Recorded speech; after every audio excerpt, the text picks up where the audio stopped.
Hello, this is the rules presentation for Demonlord from Dwarfstar Games in 1981. It complements the part 1, which is the play and review.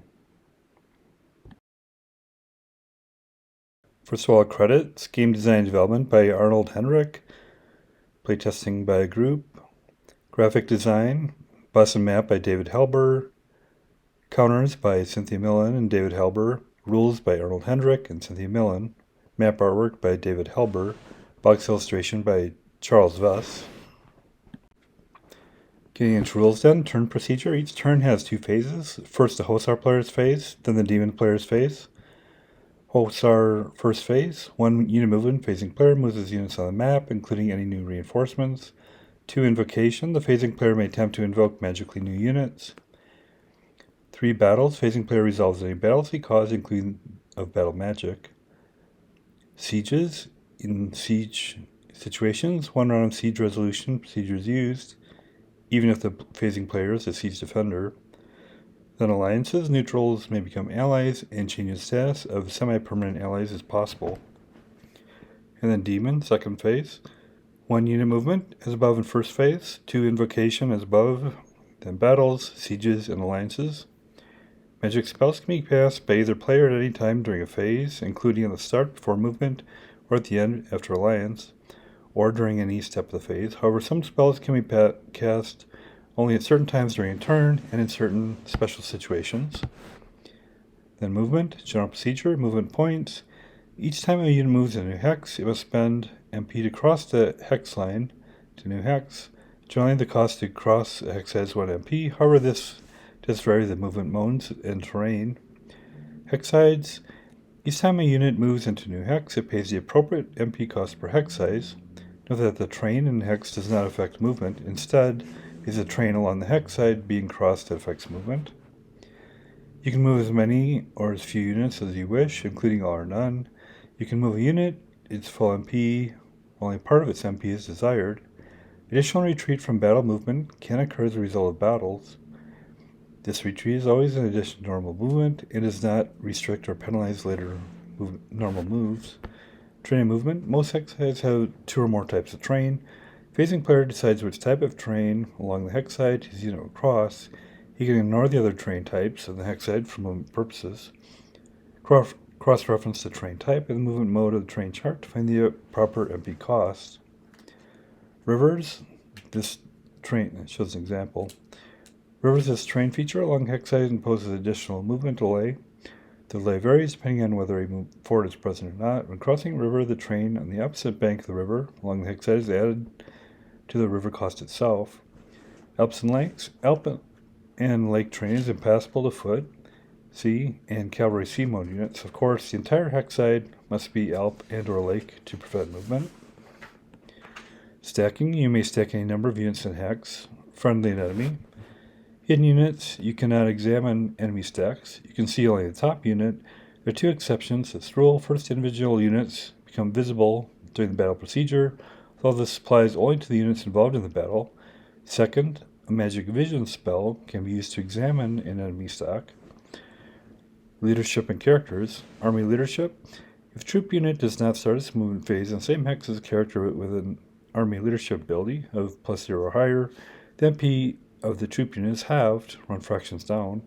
A troop unit must start with a leadership ability character to use its full MP.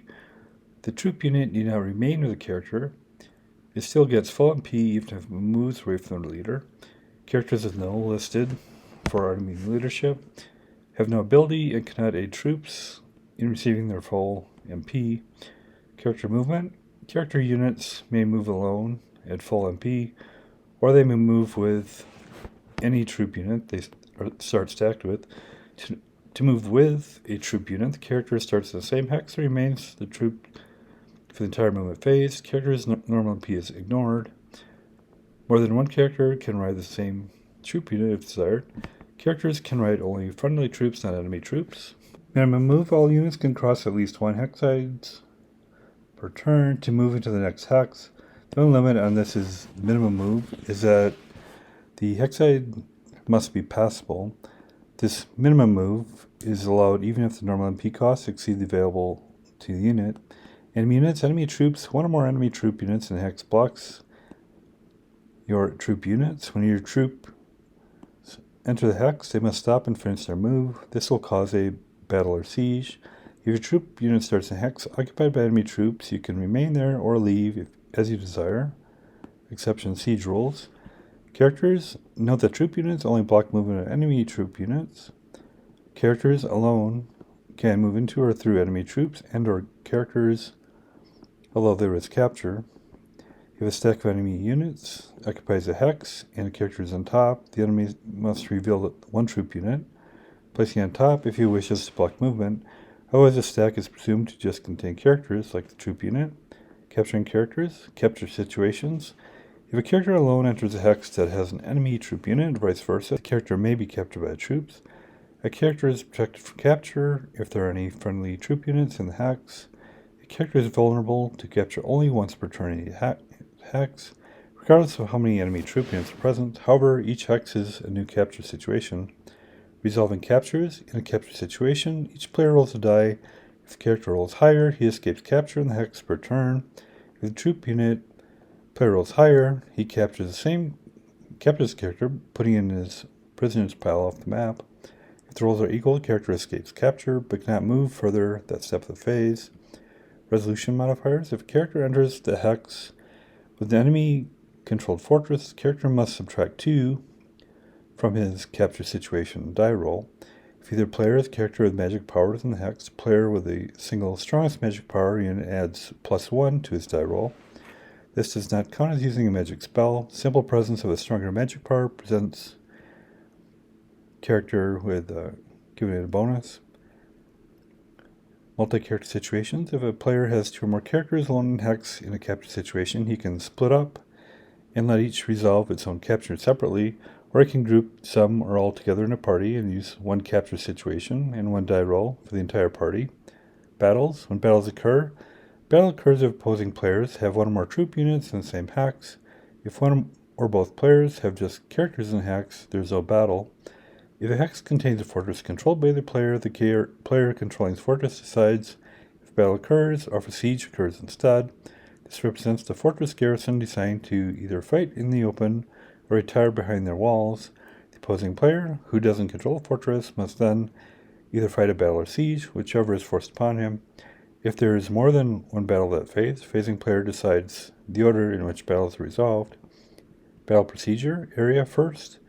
Opposing players deploy for battle in any convenient area near the map board.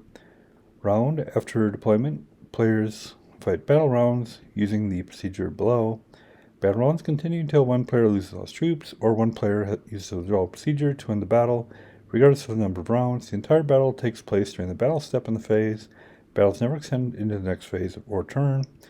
Each battle round represents about 1 hour of time, while each phase represents a half week or more. The battle round procedure is each player may commit reserves to the battle line. Battle magic is simultaneously resolved for both players. Battle line troops can deploy if the enemy facing them is destroyed. And C, missile fires resolve simultaneously. Battle line troops can be redeployed if the enemy facing them is destroyed.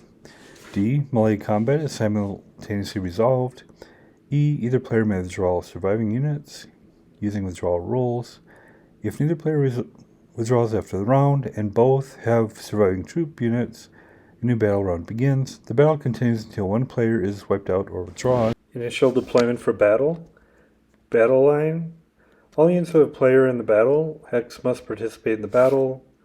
To deploy the battle, players from opposing lines by alternately placing troop units down the battle area, matching pairs. First phasing player places a troop unit down, the non-phasing player selects one of his or her to match it. Then the non-phasing player places one of his troop units down. Then the phasing player selects one to match. This continues until one player runs out of troop units or the number of opposing pairs equals the battle size for the terrain. All the matching pairs represent the front lines or battle line. Reserves. All remaining troops units of both players are now placed behind the battle line in reserve. If the number of opposing pairs is less than the battle size, The player with additional troop units in reserve may commit additional units up to the battle size limit. Characters.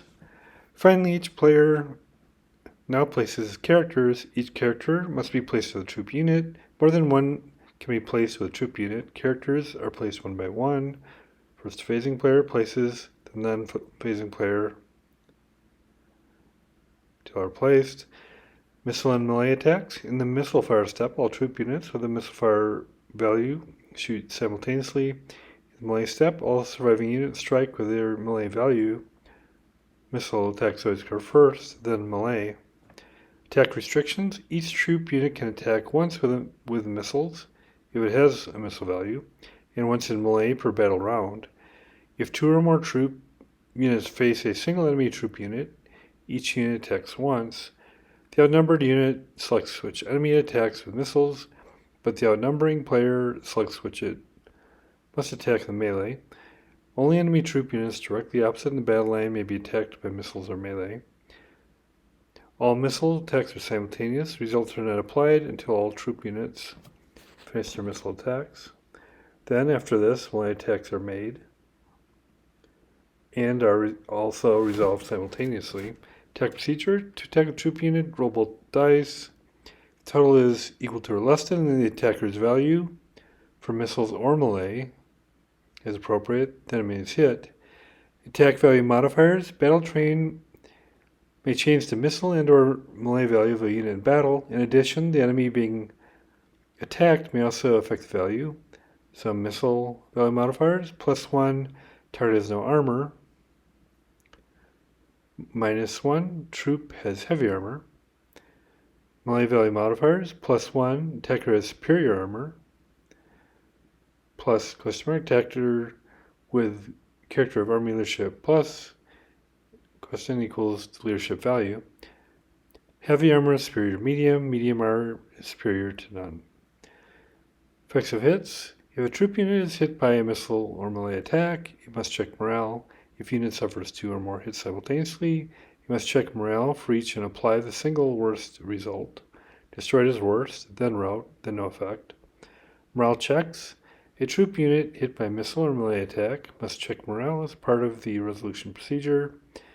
If the result is less than the morale value, the unit survives the hit. If the result is equal to the morale value, the unit routs. If the result is greater than the morale value, the unit is destroyed. Morale value modifiers. A character with an army leadership +1 or higher will improve the troop unit's morale by that amount. Magic may also affect morale. Battle magic hits always cause a temporary -1 to the unit's morale when making a morale check for that hit only. Survive result. If a unit survives a morale check, it can't continue battle or withdraw. The hit had no effect. Rout. The unit is removed from battle and put into a pile of routed units near the battle area. At the end of the battle, 1 or 2 things can happen to routed troop units. A, if the player won the battle, had surviving troop units that didn't withdraw, all his routed units are returned to a stack, that hex intact, free to function normally, starting the next step of the phase.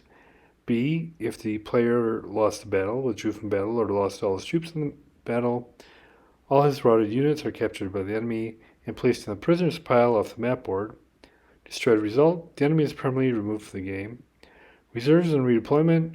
Redeployment situation. After battle, magic, and missile fire, if a troop unit no longer has any enemy troop units facing in the battle line, it is free to redeploy against another enemy in the battle line. In addition, at the start of each new round only, new troop units from reserve can be redeployed into the battle line, as well as those who are free due to defeating their opponent in melee combat. Basic rules: all redeployed troop units, including reserves, must face enemy redeploy units when possible.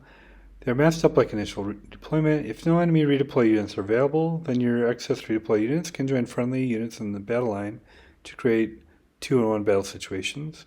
If you have additional redeploy units, you can create more 2-on-1 situations, or 3-on-1 or more as you desire. Progressive redeployment. Once a unit is redeployed, it remains in its new battle line location until the enemy is defeated or enemy redeploy units appear. In the latter case, if an enemy unit becomes free to redeploy, you You must match against it with one of your redeploy units, even if already in the battle line, fighting somewhere else, or use a reserve unit if you're able to redeploy in units. This prevents 2-on-2 or larger situations. Battle line limit. The battle size is the maximum number of troop units can have in the battle line, including all redeployment and reserve units currently deployed into the battle. Characters in battle. All characters in battle must be stacked with a troop unit. One or more can be stacked with a single troop unit and remains with it for that entire round of battle. The character may only a supporting role in battle. They cannot function as independent troop units. Redeployment. At the start of each battle round, characters are redeployed to new troop units. This is done like initial deployment, with the phasing player redeploying a character, then the non-phasing player, etc. Characters do not count toward the battle size limit. Character may be forced to redeploy instantly if the unit he accompanies is routed or destroyed. Leadership in battle. A character with army leadership ability adds that to the melee or morale value and morale value of the troop unit with which she is stacked. If two or more leadership ability characters are with the unit, the single largest bonus is added and the others are ignored. No unit can have a morale value greater than 6, regardless of leadership bonuses. Rout and destruction. If a character is stacked with a troop unit that routs or is destroyed, he may suffer adverse effects. You immediately roll one die and consult the results below. 1 to 2, character is killed. 3, character routs. 4, 5, 6, unharmed. Must immediately redeploy. Withdrawal. After any round, each player may decide to withdraw. Withdrawal is optional, never required. If the withdrawal option is taken, all units of the player must withdraw, not just some. Procedure to withdraw. All troop units of the player in the battle must check morale immediately. All rout results become prisoners. Characters need not check morale in a withdrawal. They automatically survive and withdraw with remaining troops. Characters cannot improve the morale of withdrawing troop units. Retreats. If the non-phasing player withdraws from battle, a surviving units retreat to an adjacent hex on the map. If the phasing player withdraws, all the survivors make a complete retreat move using their full MP allowance. This complete move can be made as a stack at the rate of the slowest troop unit. Alternately, some units can continue unearned with any extra MP they may have left. The withdrawing player determines his own retreat moves. Retreat movement restrictions. Retreating units cannot cross impassable terrain and cannot enter hexes occupied by enemy troop units. Each unit in the retreat must move at least as many hexes as the slowest unit retreating. Retreating units must move toward the nearest unbesieged friendly fortress. They must take the fastest route. Fortresses and retreats. If any retreating unit enters hex with an unbesieged friendly fortress, city or castle, retreat can stop there, regardless of MP remaining. If the player withdraws from battle in the same hex as a friendly fortress, can retreat into that fortress instead of making a normal retreat move, regardless of whether the fortress was besieged or not. Ending battles. A battle ends whenever one player loses all his troop units, or one player withdraws. Withdrawal. If the player withdraws, the other player remains in the hex with the survivors. All routed units are returned to him at the end of that battle step. Destruction. If a player loses all his troop units, all his routed units are captured by the enemy, become prisoners. Any surviving characters remain in the hex, but must check for possible capture. Mutual destruction. If both players destroy each other's last troop unit simultaneously, all routed units are presumed scattered and lost, destroyed for both sides, and only the surviving characters of any of each side are left in the battle hex. These characters are not vulnerable to immediate capture because no troop units are left in the hex. The characters are free to move on their own next phase. Then there's a battle example. And then when sieges occur, if both players finish the battle step of a phase with troops in the same hex, and one of the players controls a fortress in the hex, a siege situation exists. A fortress is any city or castle on the map. Villages and temples are not fortresses. It allows the player to have troop units alone in the hex controls the fortress there. Once the player has control, he keeps it until his opponent gains control. Besieger and Defender. The player who controls the fortress is the Defender. The Siege. The player who does not control a fortress is the Besieger. Sieges and Defender movement. Defenders in a fortress cannot leave the hex as long as they are besieged. This continues as long as the besieger has at least one troop in the fortress hex. Defending characters are also locked in the hex by the siege. They cannot leave. However, the fortress defenders can, in their own phase, decide to fight a battle in the hex instead of continuing the siege. Resolving sieges. During the siege part of each phase, the siege resolution procedure is used. Note that siege resolution occurs both in the besiegers and the defenders. To resolve a siege, the besieger selects whether he will assault or invest his phase. When assault is used, the assault tables are used. If the investment is used, the investment tables are used. Each player rolls 2 dice and consults his column of the proper table to see how many casualties he inflicts on the enemy. Casualties are in number of enemy troop units destroyed. The player losing the units selects which are lost. Casualty results are simultaneous. Surrender. Some results on the table indicate the enemy surrenders. This means the defenders surrender with no additional casualties, although the defender could still inflict casualties on the attack that step. And all defenders become prisoners, including any characters in the fortress. Resolution modifiers. Add or subtract to the roll all the modifiers that apply from the list below. +1, the player is greatly successful. Siege magic, add to the siege. Ignore if you use none. +1, player's highest army leadership ability, character in the hex. Ignore if they're equal. Fortress under siege is a castle other than Liang. This applies +1, and this applies to the besieger only. +1 if the 5th phase or later in the siege. This applies to the besieger only. -1 first phase of siege. This applies to the besieger only. -1 fortress under siege is Liang Castle. This applies to besieger without air superiority. Reinforcing fortress defenders. When fortress is under siege and the defender moves new units into the hex of phase, he must fight a battle. The fortress defenders can join the battle or not, as the defender wishes. Any character the defender moves into the hex must be accompanied by at least one troop unit. If the defender wishes to reinforce his fortress, he must fight at least one round of battle and could then withdraw into the fortress. Ending siege. A siege ends whenever one player no longer has troop units in the hex. If the defender runs out of troop units, he loses control of the fortress and any surviving character is captured. If the besieger loses his last troop unit or leaves the hex, the defender retains control of the fortress. The besieger can end the siege by simply moving his troops out of the hex during his move. He could move some troops out and leave some behind to continue the siege if desired. The defender can attempt to end the siege by causing a battle, helping to destroy or force withdrawal of the besieger's troops.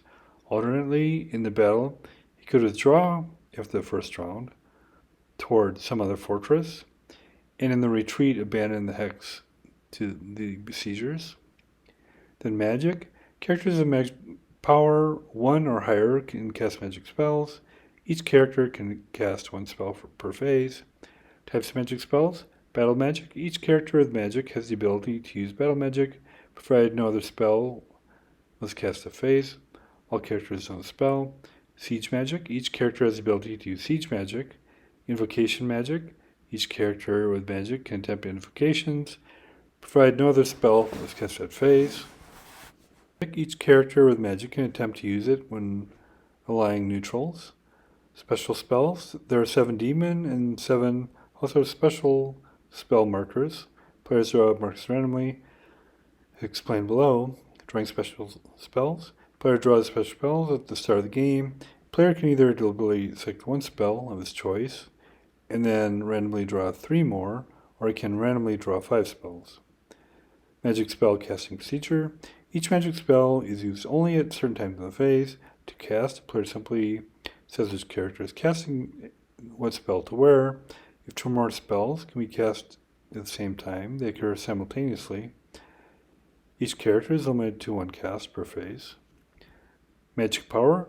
All special spells have a minimum magic power requirement. Character cannot cast a special spell unless he has at least the minimum power required. The power required is shown in the special spell marker. Magic power also makes battle magic and invocations more effective, and can be an aid in getting superiority for siege magic. Magic range. Magic spells can be cast into any hex, up to the maximum magic range from the character. Exception battle magic invocations can only be cast in their own hex. Range counts the hex of the target, but not the caster's hex. Success and failure. There's a chance that spells will fail. After the spell is announced, a single die roll is used to resolve success or failure. Battle magic. Spells are always successful, but individual magic missiles, then used, might hit or miss. Invocations are successful if the die roll is equal to or less than the magic power of the character casting a spell. Siege magic is successful if the die roll is 1 to 5. Special spells of power of 2 or 3 are successful if the die roll is 1 to 5. Special spells of power 4 or 5 are successful if the die roll is 1 to 4. Battle magic, spell use. A character uses battle magic during the battle step of the phase. A character must be in the same hex as the battle to use his magic. Spell range is always 0. Battle magic procedure. In each battle round, the character with battle magic is allowed 1 magic missile that is fired at the opposing enemy troop unit, like a normal missile. However, to resolve this missile shot, roll 1 die, not 2. If the result is equal to or less than the magic power of the character, the missile hits. The troop unit hit by a magic missile must check morale and subtract -1 from its normal morale value for this check. A character using battle magic fires 1 missile each round for as many rounds as the battle continues. Siege magic spell use. The character uses siege magic only in the siege step of the phase. Characters have normal range with a spell and must roll 1 to 3, must roll 1 to 5 to be successful. Effect. All the magic power of all characters successfully casting siege magic into a hex is totaled for each side. The player with the highest total adds 1 to his siege resolution dice roll that turn. Players can announce siege magic in any order. After all commitments are made, spell success and failure is checked for each character. Special spells available to either player. Vision requires 2+ power. The spell is cast before or after movement in a phase. Success allows the caster to examine all enemy units in the target hex, unless an enemy cloak spell protects them. Cloak requires 2+ power. The spell is cast immediately to counter a successful vision spell. Successful cloak spell counteracts all vision spells into a single hex. Caster's choice for the rest of the phase, thus keeping the context of that hex secret. Force March requires 3+ power for Osar, 4+ power for demons. The spell is cast before movement in a phase. Success gives all friendly units in target hex an extra 2 MP for the movement step of that phase. This does not carry over into the following battle step. Earth Pit requires 3+ battle for demon, 4+ power for Hosar. The spell is cast before movement or before retreats from battle in a phase. Success halves the MP of all units in the target hex for the remainder of the phase. It prevents any new units from entering that hex during the rest of the phase. Non-phasing units retreating from the battle can still retreat in 1 hex, but not into an Earth Pit hex. Earth Pit is cast in a hex containing a castle, city, village, or temple. The caster must add 2 to his die roll for success, which overall will increase the probability of failure. Spellgate requires 4+ power, can be cast at any time during a phase. Success allows the caster to move 1 friendly unit from any hex in range to any hex in range. Transfers magical hexes between are ignored. If the caster has magic power 5, he can transfer 2 units of the spell. However, both units must start and end in the same hex. Spellgates may be in addition normal movement, which could be made before or after the spellgate. The character may spellgate himself as desired to any hex within this range. Special spells available to demon player only. Darkness requires 2+ power. Cast at the start of the battle step in the phase. Success means all Hosar troops in the target hex must subtract 1 from their morale during the battle. Give a darkness spell. There's also many effects in the hex. Light and darkness cancel each other out. Additional or darkness have no effect on the hex for the rest of the phase. Necromon requires 5 power. Cast at the end of the phase. Success allows the demon player to revive or bring back from the dead any 1 unit, character or troops that was destroyed. All units destroyed in this phase or the previous one can be brought back. Spell range is measured to the hex where the unit was lost. A revived unit will appear in the hex where it was lost. Special spells available to Hosar player only. Light requires +2 power. Cast at the start of the battle map in the phase. Success means all demon troop units in the hex must subtract 1 from the morale value during the battle. If a darkness spell is also an effect of the hex, light and darkness cancel each other. Additional light or darkness has no effect on the hex for the rest of the phase. Rains require 4+ power. The spell is cast at the start of the phase. The target hex must have a portion of a lake, mountain, or Alps in it, or must have at least 2 hexes of river along it. Success means that all river hex sides and lake and swamp hexes within range are flooded. Flooded terrain becomes impassable to all units. All fords are also impassable, and bridges are considered fords instead. All mountain and hill hex sides cost 1 MP extra to cross. All desert, steppe, and open country hexes within 2 or more hexes of the river lake become swamp, and terrain originally swamp is now impassable. This spell lasts for 2 complete phases. The phase was cast in the following phase. This spell can only be attempted once per phase. The caster may voluntarily reduce his magic radius to reduce the effect of the spell. If the caster of a range spell has magic power 5, the spell can be limited to any hex or single group of hexes within range of the caster. Important special effect: due to the heavy cloud cover, all W movement code units must pay double the normal cost to cross any hex side to a hex affected by the rain spell.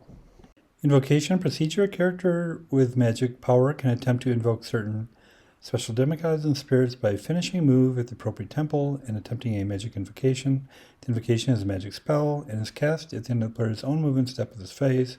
Never during an enemy phase. Invocation is prohibited if any enemy troops are on the temple hex. To determine success, roll a die. If the result is equal to or less than the magic power of the character casting the invocation is successful, and the invoked units appear at the temple hex. If the invocation fails, nothing happens, but another character in the hex could then attempt the invocation. A unit can only be invoked once. However, if an invoked unit is destroyed, it can be invoked again and returned to play when the invocation is successful. Demon invocation: a demon player can invoke the pit fiend Yorgash at the Temple of Yorgash. He can invoke the shaman at the Temple of Shaman. In addition, the demon player can invoke the conjurations of the Ninga's Temporal, which includes all units with a TNC deployment code. Successful invocation units allows the demon player to randomly select 5 of these 6 units, place them in the temple. Hosar invocation: the Hosar player can invoke the light spirit, deployment code character. In any Hosar temple, starting the second turn, invocation of the light spirit is prohibited on the first turn. When Hosar reinforcements arrive, the Hosar player can invoke the West Wizard in any Hosar temple. An invocation of this character counts as reinforcements arriving for victory point purposes. Other invocations: if a player allies a neutral to his cause, he can attempt to invoke special demigods and spirits available to neutral. These include Ancients: when a player allies with the Ancients, he can invoke the Old One character at the Temple of the Ancients. Grey Woods Warriors: when allies, he can attempt to invoke the Beast God or Forest Spirit at the Forest Temple. The Woods Chief character attempting this invocation doubles his magic power to 4, but uses normal magic power for all other magic of the game. If the invocation is successful, another die roll is made, 1, 2, or 3, and the Great Beast God appears, 4, 5, 6, and the Forest Spirit appears. The second invocation of the other demigod spirit is prohibited, but the original can be invoked again if killed. Alliances and neutrals: there are 5 minor neutral states listed below. Each has its own homeland hex, and each separately lies with the players. This one player could control some neutrals as allies, and the other control others. Tilde allies all units of the neutral remain in its homeland hex, and is hostile to all players and neutrals. Automatic alliance: when a neutral is attacked by a battle or siege, it instantly and automatically forms a permanent alliance with the other player. If in a fortress hex, the new controlling player can decide whether to offer battle or retire the fortress and force a siege. Alliance attempts: each player is allowed 1 alliance attempt per turn. In the phase, the alliance players has unit adjacent to the neutral homeland hex, or can cast an Alliance Attempt magic spell into the hex. No more than one Alliance Attempt spell is allowed per neutral per turn. 1. Neutral becomes permanent ally. 2, 3. Neutral becomes semi-permanent ally. 4. No effect. May try again later. Another turn. 5. Neutral is a myth. Move all units from the game. Fortress, if any, is built instead. 6. Neutral offended becomes semi-permanent ally of the enemy player. The die roll also represents success or failure of the magic alliance spell. Separate magic spell alliance. Success roll is not used. Effective alliance. Units of a neutral allied player are used just like the player's own units. The player will also gain control of the fortress the neutral occupies. Semi-permanent alliance. This remains in effect until either A. Units of the ally are defeated in battle. They are with a stack that withdraws from battle or loses troop units. Or B. The homeland deployment hex is controlled by the enemy. In either case, the player who controls the allies must check the state of the alliance in the phase and roll one die. 1. Alliance is cemented, becomes permanent. 2, 3, 4. No effect. 5. Neutral reconsiders, becomes neutral to all again. 6. Neutral changes sides, becomes semi-permanent ally of the opposing player. If the neutral becomes neutral again or changes sides, all these units are removed from the map. At the end of the next phase are placed in their homeland deployment hex. The only exception is units already in the deployment hex, which aren't moved and instead remain in place. Any demigod spirits invoked or removed must be invoked anew. If player has units and neutrals in the hex, they do not control any fortress in the hex. Neutrals and prisoners. There are 5 different neutrals in the game. Each neutral is a separate estate and may ally to a player separately. Kingdom of Ula. For a successful alliance, first attack requires an additional die roll. Roll of 1, 2, 3 means the kingdom is ruled by the modern character and has trolls and 2 slave miners. A roll 4, 5, 6 means the kingdom is ruled by the dwarf king and has 2 dwarf and 2 slave miner units. Once the roll is made, the kingdom is always of this composition throughout the game, and the other units cannot be used. Duchy of Atu. Deploying the fortress city of Otua. Ancients, remnants of the lizard people. Deploy Temple of Ancients. They have the old one character that can be invoked. Principality of Lion. Deploy Lion Castle. This fortress is considered nearly impregnable to ground attack, and therefore the sieger must subtract 1 siege resolution dice roll unless he has winged troop units and besieging forces that the defender has in his forces. Great Rogues Barbarians. Deploying the village Runa. Note that the player who allies may invoke the Beast God or Force Spirit. And the Wood Chief character has his magic power increased when invoking. Special movement abilities of neutrals are in. Spend only 1 MP to cross hill hex sides instead of 2. Ancients. Spend only 1 MP to cross any hex side. Normal MP cost is ignored. Mountain terrain is impassable to ancients. They can't cross it or defend in it. They can attack enemy units that are defending in it, although they suffer an extra -2 to their melee value and -1 to the morale when they do. Greywood's Barbarians. Spend only 1 MP to cross 4 hex sides instead of normal 2 MP for foot winged units. This applies to the invoked Beast God and Force Spirit also. Prisoners. Units may become prisoners due to character movement, battles, or sieges. Each player keeps his prisoners separate pile off the board. At the end of the phase, they can do a prisoner exchange. In the exchange, non-phasing player selects the unit he holds and offers to the non-phasing. Phasing selects an offer to the phasing. Then the phasing selects one, and they're exchanged. And then they can continue doing that. Anytime the phasing player can refuse an exchange, and then the prisoner exchanges into the phase. Or if they run out of units, characters and troops can be exchanged for each other. For characters or troops. Third, prisoners cannot be executed. Freed prisoners are normally placed in their homeland deployment hex. Are free to move, fight, etc. Starting the next phase. If the homeland hex has any enemy units, deployment is impossible. Instead, the freed units deployed nearest friendly fortress to the homeland without any units in the hex. Freed characters with magic power 1 or more deploy in the nearest temple without enemy units instead of a fortress. If their original is occupied by enemy troops, freed reinforcement units may enter the player's next phase as more reinforcements using the location options. Entrance location. Free demigod spirits will not return to the map until invoked again. Ending the game ends immediately in a demon victory if the demon player controls Temur or Hosar victory if the Hosar takes control of Nishar. Truce. After the second turn, at the end of any turn, either player can call for truce talks but only die. If it's all 6, the talks begin. Both players can call for talks and both roll. And if either was successful, talks will begin. Once truce talks begin, and on each subsequent turn, so as I continue, roll 2 dice and add to that the current turn number. If the total is 20 or more, the next turn is the last turn of the game. If the total is 15 and 19, roll a single die again. The result is the number of turns remaining in the game. If the total is 14 or less, the talks have no effect. Note that during truce talks, player can still move, fight, etc. Victory, if neither the demon or Hosar player wins an automatic victory.